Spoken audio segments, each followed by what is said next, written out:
ইতিহাসের কিছু ঘটনা কেবল অতীত নয়, বরং ভবিষ্যতের সংকটের বীজ বপন করে দেয়। ১৯৫৩ সালের লাহোর দাঙ্গা দক্ষিণ এশিয়ার রাজনীতির তেমনই এক অন্ধকার বাঁক।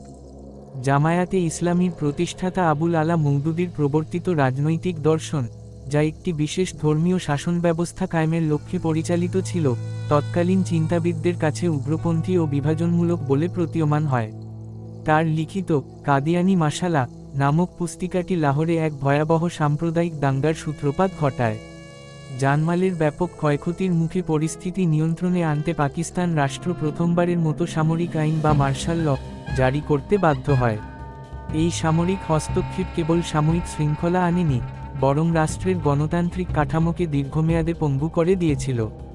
দাঙ্গার তদন্তে গঠিত মুনির কমিশন স্পষ্টভাবে সতর্ক করেছিল যে রাজনীতিতে ধর্মকে হাতিয়ার হিসেবে ব্যবহার করলে তা অনিবার্যভাবে চরমপন্থা ও বিশৃঙ্খলার জন্ম দেয়। যদিও সেই সময় মওদুদীর মৃত্যুদণ্ড কার্যকর হয়নি আন্তর্জাতিক কূটনৈতিক চাপে, কিন্তু তার প্রবর্তিত হাকিমিয়া ও জাহিলিয়াত সংক্রান্ত ব্যাখ্যাগুলো পরবর্তী কয়েক দশকের জন্য এক গভীর ক্ষত সৃষ্টি করে। এই আদর্শিক সংঘাতের সবচেয়ে নৃশংস ও বিপরীতমুখী রূপ দেখা যায় ১৯৭১ সালের মুক্তিযুদ্ধে। একদিকে ছিল ঢাকার বুকে ক্র্যাক প্লাটুনের মতো অকুতোভয় গেরিলা যোদ্ধাদের আত্মত্যাগ। শাফি ইমাম রুমি, আলতাফ মাহমুদ, আজাদ, জুয়েল ও বত্তির মতো তরুণেরা কোনো প্রথাগত সৈনিক ছিলেন না, কিন্তু দেশপ্রেমের টানে তারা পাকিস্তানি বাহিনীর মনে ত্রাস সৃষ্টি করেছিলেন। হোটেল ইন্টারকন্টিনেন্টাল বা পাওয়ার স্টেশনে তাদের দুঃসাহসিক অভিযানগুলো ছিল স্বাধীনতার অদম্য স্পৃহার প্রতীক। অন্যদিকে মওদুদীর আদর্শে বলীয়ান হয়ে তৎকালীন পূর্ব পাকিস্তানের একদল মানুষ গঠন করে রাজাকার, আল বদর ও আল শামস বাহিনী। তারা মওদুদীর দর্শনকে পুঁজি করে দেশমাতৃকার মুক্তির সংগ্রামকে ইসলামের বিরুদ্ধে ষড়যন্ত্র হিসেবে আখ্যা দেয়। যেখানে ক্র্যাক প্লাটুনের যোদ্ধারা অমানুষিক নির্যাতন সহ্য করেও দেশের তথ্য ফাঁস না করে হাসিমুখে শহীদ হচ্ছিলেন, সেখানে আল বদর বাহিনী মওদুদীর নির্দেশিত পথে মেধা ও মনন ধ্বংসের নীল নকশা সাজিয়ে বুদ্ধিজীবী হত্যাকাণ্ডে লিপ্ত ছিল। এটি ছিল ইতিহাসের এক চরম বৈপরীত্য। একই সময়ে একদল তরুণ লড়ছিল মুক্তির জন্য, আর অন্য দল ধর্মের অপব্যাখ্যায় লিপ্ত ছিল পৈশাচিক চক্রান্তে। স্বাধীনতার পরেও এই অসহিষ্ণু রাজনীতির প্রভাব বাংলাদেশ থেকে মুছে যায়নি।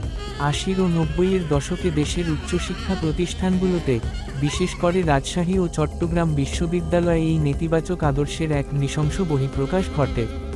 জন্ম নেয় কুখ্যাত রগ কাটা সংস্কৃতি, যার মূল লক্ষ্য ছিল প্রতিপক্ষকে শারীরিকভাবে চিরতরে পঙ্গু করে দেওয়া।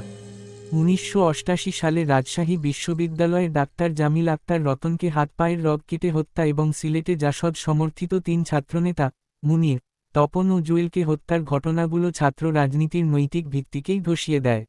ছাত্রকে হত্যার মতো ঘটনাগুলো প্রমাণ করে যে তৎকালীন প্রগতিশীল ছাত্র রাজনীতির কণ্ঠরোধ করতে কতটা বর্বর পথ বেছে নেওয়া হয়েছিল। এই ধারাবাহিক সহিংসতা কেবল সাধারণ শিক্ষার্থীদের রাজনীতি বিমুখ করেনি, বরং প্রাতিষ্ঠানিক মেধা বিকাশের পথকেও রুদ্ধ করেছে। আন্তর্জাতিকভাবেও এই আদর্শ প্রশ্নবিদ্ধ হয়েছে। মিশরের আল আজহার বিশ্ববিদ্যালয়ে ওকাফ মন্ত্রণালয় মওদুদীর ব্যাখ্যাগুলোকে আধুনিক রাষ্ট্র ব্যবস্থার পরিপন্থী এবং সহিংসতা অনুপ্রেরণা হিসেবে চিহ্নিত করেছে।